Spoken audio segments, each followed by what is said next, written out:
The traffic is really bad today. So those yang online, am I audible? Okay, yeah?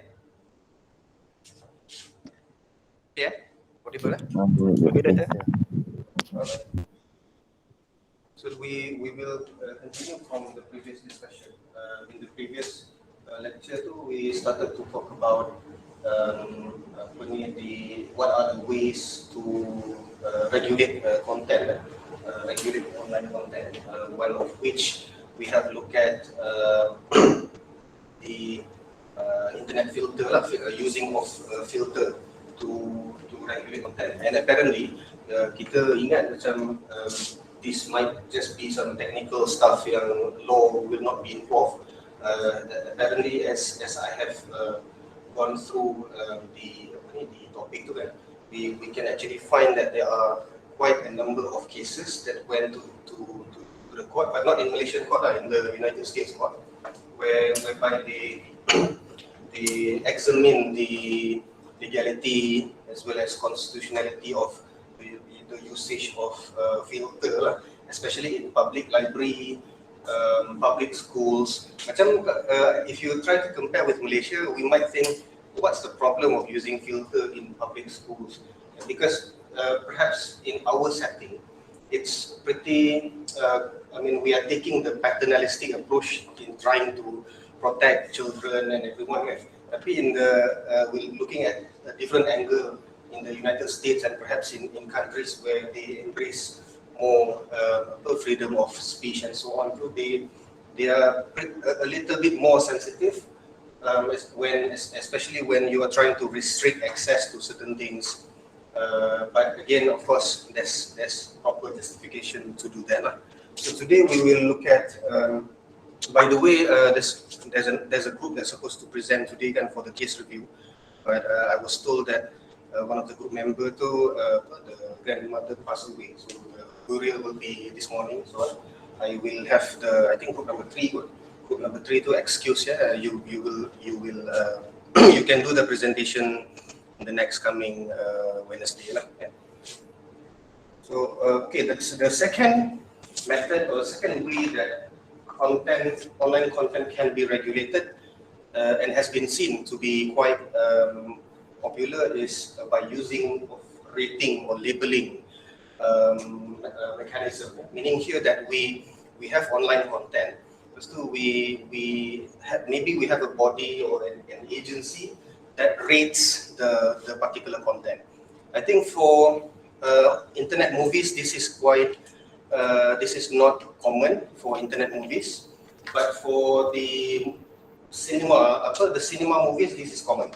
Yeah, I think more and more you can also see Netflix is doing the same.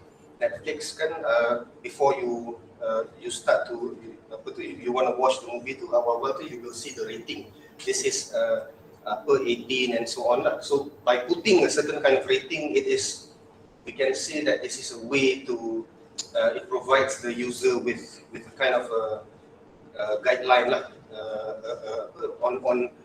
on what will they be watching and whether this will be suitable for children or not. So this somehow, it is not really like filtering from the network level to you make a decision to restrict access to something.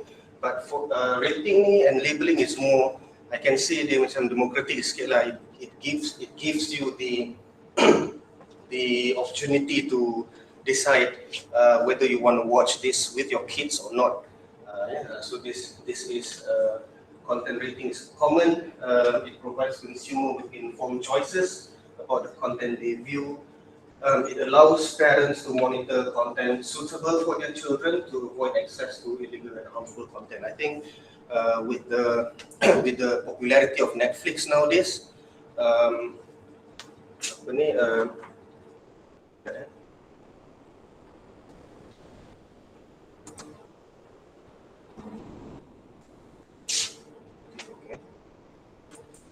with the popularity of Netflix and all that nowadays, I think parents have to be extra careful in screening what kind of content they view together with their children.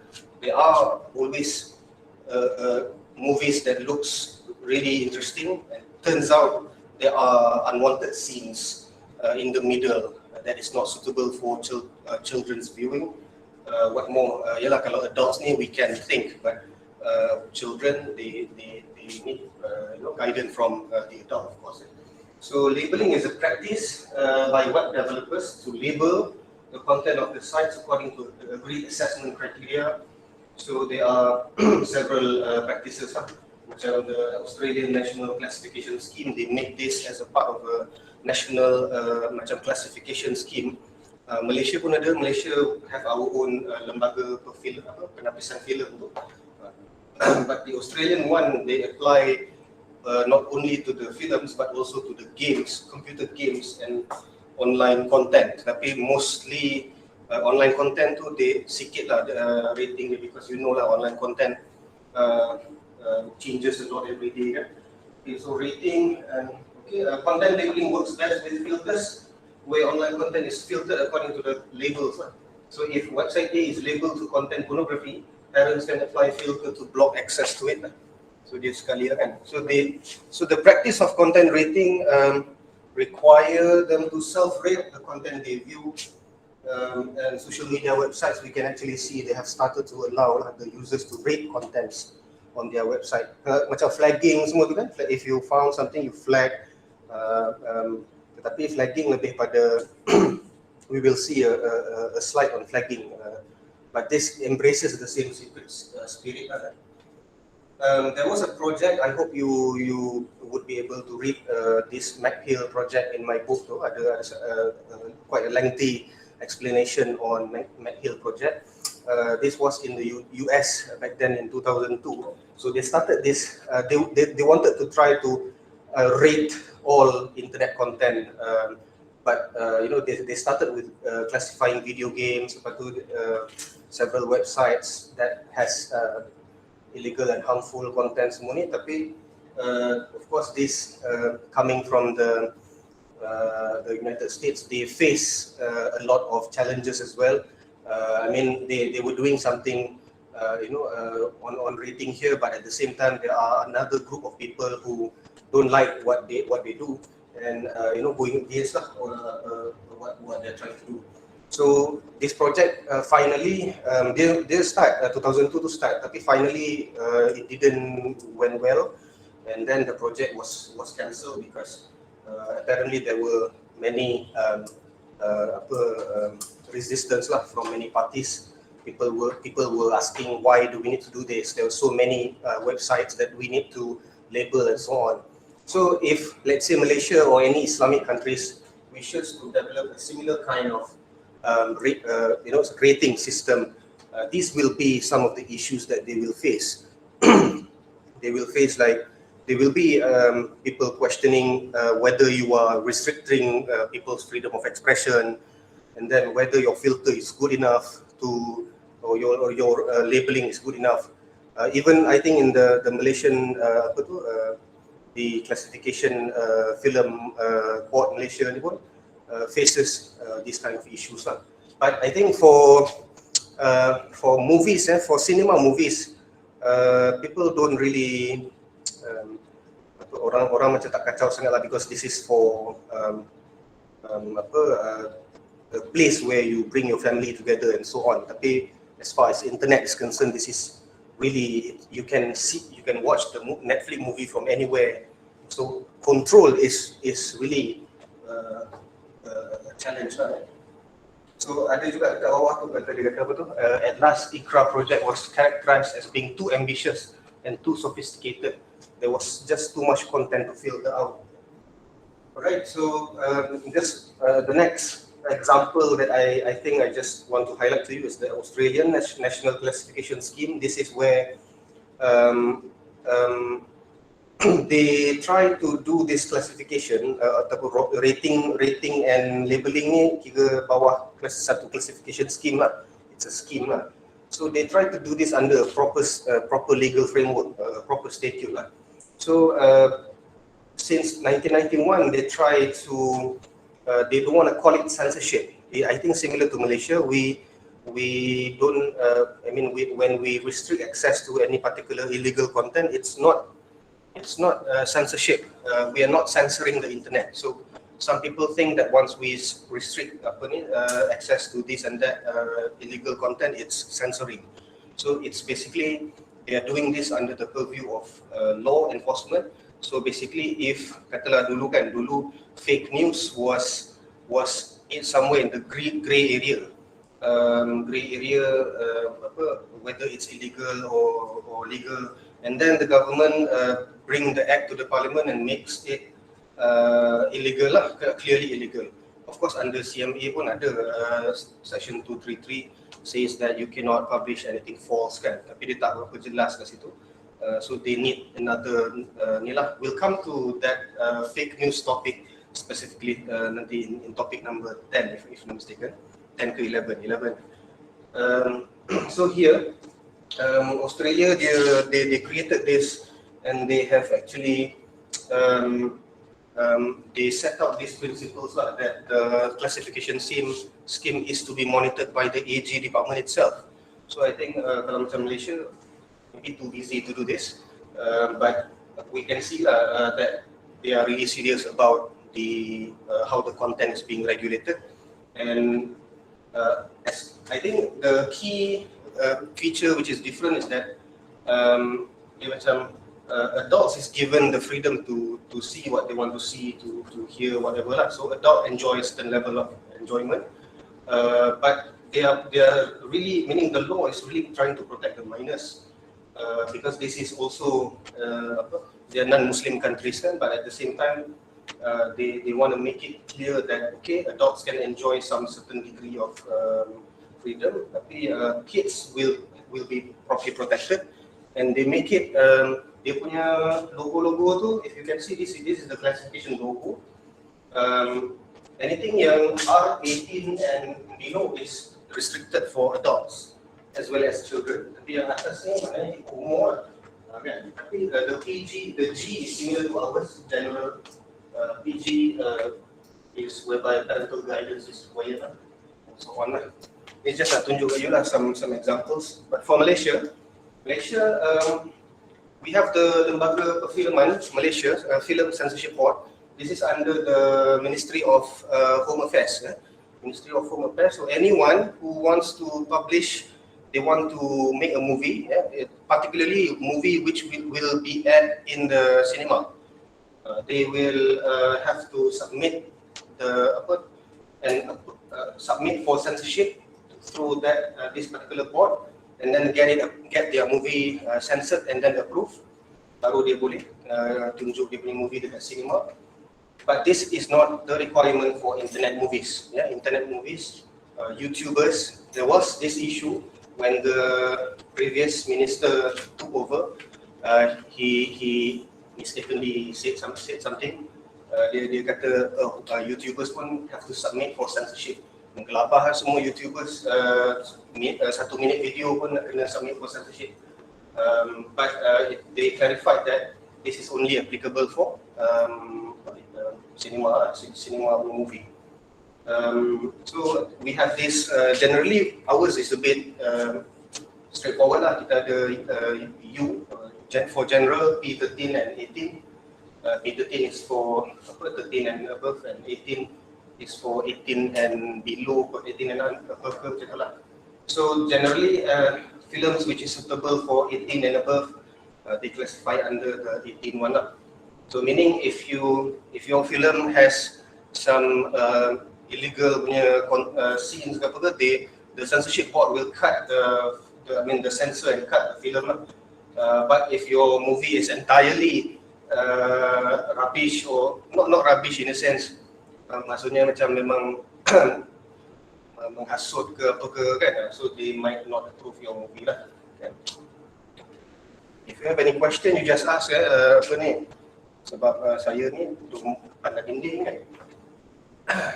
Saya dah pasang yang tu, so boleh dengar. Yang last time tak dengar. Okay, so bear in mind that the Film Censorship Board as well as MCMC, they don't have the jurisdiction to classify internet movies or content originating from outside Malaysia. So if we're talking about Netflix movies, they are not based here, so they cannot like come and try to regulate ke apa lah. So unless Netflix is registered here as a service provider in Malaysia, then they will have jurisdiction to check and whatnot lah. But at the moment we can see that Netflix, even Netflix and whatever yang filem yang popular sekarang ni, they are having their own self-regulation as well, meaning they have their own internal codes. They develop their own standards like this. I think macam Netflix tu ada kan, dia punya rating dia tu apa yang suitable, tapi it might not be really accurate, maybe because there's just too much movie. And anyway, they are not bound by any strict regulation, for example like the LPF, so they will do what is suitable for their standards lah. So this is basically creating an issue lah, especially when you talk about Muslim country, budaya ketimuran kita ni kan. So these people might not be able to appreciate what is sensitive for us, might not be sensitive for them. To them maybe movies yang banyak kissing-kissing tu okay, tapi for us this is not okay. So this when we try to ask them to cut a few scenes, maybe they won't honor our request, because this is not okay. So that's number two. Number two just now is labeling and labeling and classification. Number three is moderation of user-generated content. So content moderation is also a common way to sort of regulate the internet nowadays. What is moderation of user-generated? What is user-generated content? This is, I think you have heard of user-generated content a lot. This is like, okay, platforms will have platforms like YouTube. They will have their platforms. It is the user that contributes content to the platform. So it's called user-generated content. So the content comes from the users or the customers, the user of the website. And the problem with user-generated content is that, if you look at the statistics, dia punya the percentage of uploads every minute, I think YouTube receive about 300 gigabyte of uploads every minute. So you imagine how we are supposed to check everything. This is also the problem for many popular web operators. So, but however, they have to somehow, they have to know what's going on their website, and to a certain extent, having the content moderated. Moderated ni macam kita we go and vet the content go and check the content whether something is wrong or what. And then we make decisions whether we want to take it down or something. So you moderate the content. So moderation is, especially in user-generated content which is, it comes from third party. It is important to have this. So UGC sekarang memang banyak all sorts of social media platform use UGC. And to be able to properly monitor this, content moderation is one of the way that platforms use to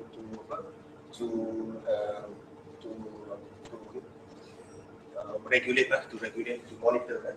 So despite the potentials that UGC could offer to netizens, we should note that there is no legal requirement for editorial obligation for UGC. Meaning here that they are not legally bound. The editors, the content editors in the website, the publisher lah basically kan. Kalau if you are the YouTuber, you publish the content, you lah editornya. Tapi if you're sitting in a big platform like Facebook, maybe there are teams of editors like besar kan. Specifically, there are no this legal requirement, but as far as UGC is concerned lah. So please bear in mind that this is not similar to the print media. Print media dia memang ada this ethics to check, to properly sit down and do this editorial ni lah. Tapi for the user generated content, the content that comes from third party tau, orang lain yang pergi feed content dekat our platform. So there is no legal requirement to check everything. So because of this lack of editorial opportunities ni, it has led to the abundance of production of more and more illegal and harmful content lah. Sebab UGC ni lah yang sebenarnya banyak benda yang we cannot control. You can see the recent example of the ikan siakap case kan. Ikan siakap case tu, yalah, the video is there lah, tapi all the caci maki and whatnot in the comments, that one is UGC, the user generated content. And who is to check all these comments? And if you go and cross refer to the Malaysia Kini 2021 new case tu, basically the platform tu kena check and kena make sure take it down as soon as possible. In a way, moderation is one of the mechanisms to reduce this availability, and then it adopts, basically it requires the editors to go and check lah the content. Yeah. So another way is also community moderation. Dia guna macam flagging semua tu. It's also one of the way lah, flagging. Yeah. Ni, I think one of the example of flagging in YouTube. You can, if you report this, and then they will check. They will see that within certain hours they will check the video. If it contravenes their community standards, they will perhaps they will make it unavailable for access first, and then lepas tu sebenarnya dia punya countermeasure dia akan try to contact owner of the video, dia akan bagi warning so on kan. Kalau macam YouTube, they give you 3 strikes warning, you kena kali ketiga, I think you cannot have an account anymore, something like that. Right, so that is ni. Yeah, there are of course some issues as well for moderation. You have to employ people to go and moderate the web content, especially I think for online media news yang macam yang baru-baru macam apa tu? Yang baru tu macam tu lah, macam Malaysia Kini semua tu, they have to employ lah moderators. They can do a pre-moderation, they can also do a post-moderation. Pre-moderation means before publish, before the thing comes online, you go and somebody will have to check. I think this one applies to ad website like mudah.my. Bila you nak post certain ads, ada some editor akan tengok dulu you punya iklan. If that is okay, then they will allow you to post. Post moderation is after it has been published. Okay. Of course, issues that I mentioned earlier on, they are like UGC. This when they sometimes ada juga jenis UGC that uses automatic scanning. It adopts similar concept like filter lah. When this happens, there can be this risk of over blocking or under blocking or under moderating lah. So example, a picture of a swimmer has a more skin tone, so automatic scanner may conclude that it's pornographic, and hence it will automatically block access to this picture. This is the issue that the federal court tried to highlight earlier on in the Malaysia Kini 2021 case, but we can basically make some comment on this, whether if platform providers are required to have a really fast kind of filtering system, what if it blocks automatically all sorts of stuff which is not really illegal, This is the problem lah. Okay, number 3 kan. Number 4, this is the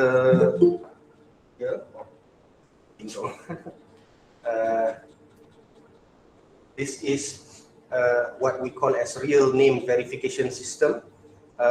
It's basically, this is a system that is applied by the South Korean government. Remember the last time I mentioned about kita nak tengok satu system that is used by South Korean government. This was back then in 2010.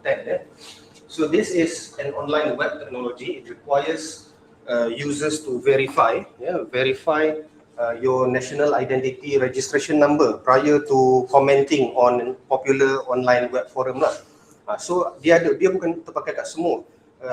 Certain web forums which is really popular will have to apply this. Basically, a statute was introduced in 2007. The name of the statute quite long, Act on Promotion of blah blah blah. Basically, it allows the President of Korea to issue a decree that websites of more than 100,000 visitors per day shall oblige their users to verify user identity prior to expressing any comment. Maknanya kat sini, the government instructs the platform, any platform with more than 100,000 visitors per day, they will have to sebelum dia komen tu dia kena login dulu, letak dia punya IC. So Malaysia so far tak ada. Malaysia punya ni so far kena nak buat MySejahtera je kena letak IC. So and then any internet user who fail to verify or do not have Korean national ID are prohibited from posting any comment on the website applying RNVS requirement. Not all websites apply RNVS lah, only the popular ones lah. This was actually pursuant to many cyberbully cases, one of which involved a Korean artist lah. Saya tak tahu ni siapa, you all kenal ke? Tak kenal lah. So tak tahulah, aku tak tengok movie ni. Jilsin Choi ni. So it was said that there were many online defamation cyberbully cases back then 2010 and before that. RNVS was introduced to increase cyber etiquette and prevent negative comments, and therefore they said that this will contribute to responsible speech. When this matter went to court, they also examined this RNVS ni kan. It was intended to prevent violent language defamation and dissemination of illegal information. So the thing is that when this RNVS was applied, it was found that the total number of online posts and comments reduced. But the defamatory ones, dia maintain stagnant, sama je. So dia nak kata macam, orang macam tak nak cakap sangat tau. Orang macam, people are not expressing so much, but the problematic ones are still there. The court also discovered RNVS to be vulnerable towards leakage. There are some ways to circumvent this verification. For example, they say that if they log in using Google account, they tak log in guna google.korea, but they log in using VPN ke in any using other countries' preference, the RNVS can be circumvented. So in a way, court observed this issue, and apparently a case went to the Constitutional Court of Korea. Dia ada tiga dia join ada 2 case actually kat sini. So the case of applicant Sohon ni, please download this case and read during your spare time. So 3 Korean users, they wish to post online expression over this website lah. This is very popular website that applies RNVS requirement, but their requests were denied because they are required to do this user verification requirement. So they filed a constitutional complaint. They argued that RNVS infringed their right to anonymous expression. By the way, the right to anonymous expression is a right that is stated there in the Korean constitution lah. Macam kita right to freedom of speech and expression. Dia tak sebut anonymous expression. And then so RNVS was argued to be improperly undervaluing the individual private interest lah against the public interest. So there was also another company yang they joinkan the case together. So the court evaluated on several factors. Earlier on, also the court observed that RNVS was vulnerable to high risk of information leakage. There was problem with privacy protection. Complainant submitted that RNVS is only applicable to those seeking to exercise right to expression, but does not for those seeking to utilize other services and so on. So a bit small. I think you can those yang online tu you boleh nampak ke. So this were the summarized version of the judgment that the court found. RNVS require, among others, I just read out here. RNVS require Korean internet user to disclose the identity, which amounts to personal data, and the data needs to be disclosed, name, resident, hence restricting freedom of anonymous expression. RNVS was held by the court to have restricted the users' autonomous control of their personal data.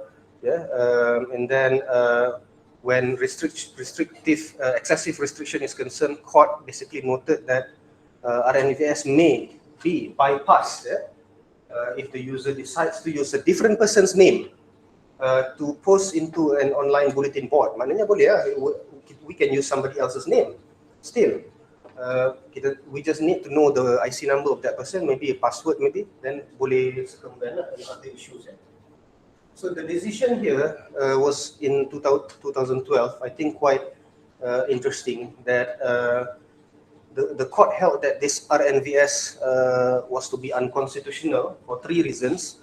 RNVS infringed the netizens' freedom of speech, including the service providers, and right to personal identity. B, there were no sufficient evidence to prove that RNVS has proven to decrease bad speech. And third, online service providers and authorities, they have other means to deter bad speech, such as tracking of IP address and so on. Maknanya sekarang ni macam RNVS is not the only way that can be used to reduce bad speech. There are many other technology that can be used. So the court say that ni macam we are trying to we try to prevent more harm from being done. Of course, many other countries like China, they like this kind of system, so they try to study and perhaps they implemented this system. But so far, as of now, that this system is no longer applicable. So if you think that there might be some suggestions, maybe if you look at the parliamentary debates, you might find, why don't we? If you watch the parliamentary debate, there were suggestions to improve the cybersecurity and so on. This could be some of the system that they can introduce. Tapi again, we have to learn from what has been decided, in other courts. Maybe it can be unconstitutional, kan? Tapi selagi court tak decide, kita tak tahu lah. Okay. And finally, the most popular method is take down, notice and take down. Notice and take down is a process, is a procedure, whereby you basically ask for the content which is in question to be taken down or to be made, the access to be made not available. Certain kind of takedown require court order. Maknanya orang tu, maybe platform tu dia tak nak take down, they don't want to take down your content. So you go to court and ask for injunction and to have the thing taken down. There are also self-regulatory way or procedure to do that, meaning we just complain to the, macam Malaysia, we complain to the forum, and there are self-regulatory processes not involving the court lah, just administrative. So content is removed by the host following notice. Notice and takedown is widely operated in relation to copyright infringement as well as libel, defamation, as well and other illegal content. So in the US and EU, notice and takedown is mandated as part of the limited liability safe harbor. Maknanya kalau the intermediaries, if they want to claim the limited liability protection from being sued for hosting third-party illegal content, they have to do this notice and takedown in order to enjoy some immunity lah against third-party against vulnerability of being sued lah. We have discussed this earlier in the previous topic. Okay, as a condition for limited liability, online hosts must expeditiously remove or disable access to content they host when they are notified of the alleged illegality. This applies for the European approach. 4 styles of notice and takedown around the world, which I summarized. They are, first group is the US style. Private takedown notice, they apply safe harbor. This is simple lah, dia maknanya process is whereby if you think that your on this particular page that something said something bad about you, or maybe it's your copyright, that material is your copyright, somebody copy and paste you punya ke, or maybe any bad things about you wish to ask the person, the owner to take it down. So you go and lodge complaints to the platform, and then the platform maybe will investigate, and then after that, within a few days, they will take it down. Or if that doesn't work, you might want to lodge complaints to the regulator. Macam in Malaysia, we can lodge complaint either to MCMC ke to the content forum under the content code, and then they can initiate the proceeding to ask the platform to take it down lah. And then second approach, the first approach is applied by countries like New Zealand, Australia, Malaysia. Second approach, including US. Second approach is like the notice and notice system is applied by Japan and Canada. Ini macam macam the first one is very straightforward. You give notice to the website, and then the website will take it down. Very straightforward. Tapi yang second one ni, notice and notice is where you give notice, you ask the person to take it down. Hey, this thing has infringed my right and whatnot. Please take it down. Tapi in notice and notice, they will give you a chance to justify, to give notice back to the owner or to the person to justify why the thing should still be there or how lah. So dia macam notice and notice. You give notice to the website, and then the website is given 7 days to respond. To maknanya dia tak terus suruh take down. They didn't ask you to take down immediately. So they will ask you to justify where did you get this material, and so on and so forth. The third approach is adopted by Chile and Singapore, is court-mediated system. Court-mediated. This is unique, whereby it requires court's involvement. So takedown can only be carried out upon court's order. Malaysia boleh juga apply macam ni, tapi we don't really it's not really popular lah, meaning people going to the court specifically to ask for content takedown. It can be done, meaning you can ask a lawyer and go and file an injunction, but it's not a favorite way or a favorite model to do it lah. The fourth one is countries with effective takedown system. This belongs to countries like Brunei, Mexico, Peru, and Vietnam. No effective takedown. No effective ni, meaning they don't really have a structured way to ask for takedown of content lah.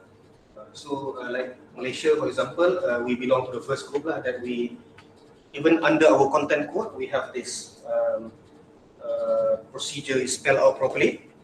You can see under content code part 5, the procedure to remove illegal content is laid down in part 5 content code. So content code subscribes to the concept of innocent carrier. So remember what is innocent carrier? Innocent carrier here means meaning that the intermediaries, they are considered, they should not be liable for any illegal third-party content that they carry, unless meaning that they don't have to do any active monitoring. So code subjects are not responsible for any content that are outside of their control, nor having any knowledge about such content. However, code subjects are legally required to buy the content code to implement the notice and take down. Maknanya memanglah dia tak responsible, tapi dia it doesn't mean they are not liable, They are not responsible. But if we look at the recent decision of the federal court, it looks like they have to pay more serious attention to this. And maybe in the future, the court will require them to be more serious about monitoring what's under their purview, under their website. So code subjects, in order to claim this innocent carrier, they have to implement this takedown procedure. So what is the procedure? First is to notify, identify, and remove. So that's the procedure. So the IASP, content hosts and aggregators, the liabilities are similar. So process start. The first one, you go. The person can complain to the complaint bureau of CMCF, Communication and Multimedia Content Forum. This is they are the one that administers the content code. So they have to notify that they have this particular platform has posted illegal content on certain platform. And this could have been done by their subscribers. Content code then will require the subscribers to comply with the requirement under Malaysian law. So blah blah blah blah. This is the procedure. First, IASP or ICH or content aggregator. You can take example is like YouTuber YouTube for example ataupun any platform. Instagram and whatnot. If they receive this notification from complaint bureau, what they have to do next is they have to identify the location of the prohibited content. So mula-mula they receive the complaint from the complaint bureau. Next, what the platform will have to do is they have to identify the location of the prohibited content, and then they have to inform the subscriber after they have identified, page mana, page ini. And then they have to perhaps send an email, notify their subscriber, hey, we noticed that you have posted something which is against the law. Please take it down within 2 days. 2 days. And then further, content paragraph 7.3 requires subscriber shall then remove the prohibited content within 1 to 24 hours from the time of notification. In the event where subscriber fail to remove the prohibited content within 1 to 24 hours, then the content code authorizes IASP, ICH or CA to suspend or terminate the subscriber's access account. So you imagine if IASP is actually TM, is Unify for example, TM, if Unify try to contact you and then as a subscriber, and then they say you have posted something illegal on your platform, please take it down. You tak buat, contoh you tak buat, tak tahu je. Meaning under content code, TM has the right to suspend your access account. I think for IASP, this has a terrible effect on the user on the subscriber. But for ICH and CA, I think this is orang boleh mengelak-mengelak benda ni orang boleh lari-lari Tapi for ISP, if your internet access account is disabled, susah and then for link providers, the code simply expect them to remove the prohibited link within 24 hours after notification by the complaint bureau.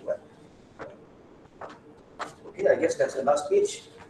You can try to check the website of the complaint bureau content forum. this is actually part of the working of the self-regulation. Meaning the self-regulation is working in a way that it doesn't involve the court, but the procedure is there. It looks quite stringent, isn't it? Macam dalam within 24 hours, you have to remove the content and all that lah. We can still question if this is the procedure, why there are still so many illegal content online, so many fake news and so on. So again, this comes back to the question of mass availability, so many, and then furthermore, I think it also goes back to if you still remember our first lecture, second lecture, and we talked about the nature of the internet. So it goes back to that, the problem with the nature and the architecture of the internet, the way it's being designed. So maybe we block it here in Malaysia. We block it, tapi that particular article is already there in Australian server, it's everywhere. So that is becomes a challenge for law enforcement. Okay, that's the end of this topic. Next topic, we'll talk about topic 5, digital freedom of expression. Any question? Doctor, I would like to ask a question. Okay. So there was this the filtering which tried to detect skin tones, right? Okay. So there's another for the North Korean which you need to verify your identity before you can express your opinion. That one is the real name verification, but remember that is no longer enforced lah. So about the skin tone, so that one is to stop or deter the pornographic content on the internet, right? So that one is more regarding the graphic image, the graphic or visual content. So how do people regulate contents that are, for example, erotica, which are more text focused? Yes, that is also a problem when the content is text focused, and especially when the language is not English. So kalau English, maybe you can apply a filter, block a certain keyword. Okay, we can block lah this kind of website. But websites that is mainly like a novel, online novel, like that. So again, I admit that this is a challenge as well. So it depends on whether there will be anyone who reports the page. If there are reports, then it means content moderation can be done.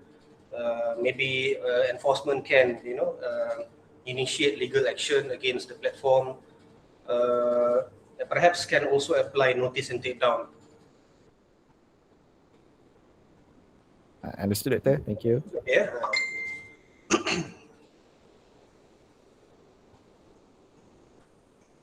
Hari ni ada seorang aja datang. Sister apa namanya? Sister Alina. What's your name? Sabika. Anyway, I still have to come because after this I have a meeting. So I just do the class. Any other question?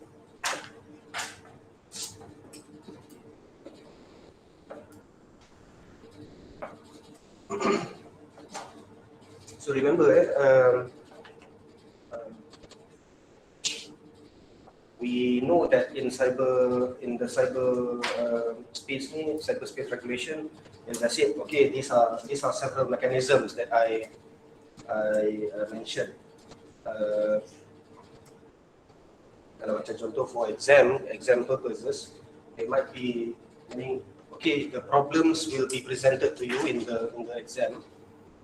They can be questions like, okay, based on these problems, suggest what are the best mechanisms to reduce the availability.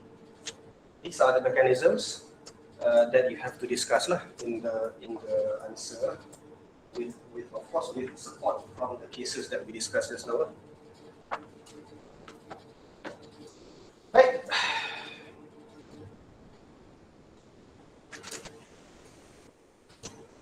Okay, so if there's no further question, let's close with the speaker for us. Thank you. Assalamualaikum. Waalaikumsalam. Thank you, sir. Thank you, sir.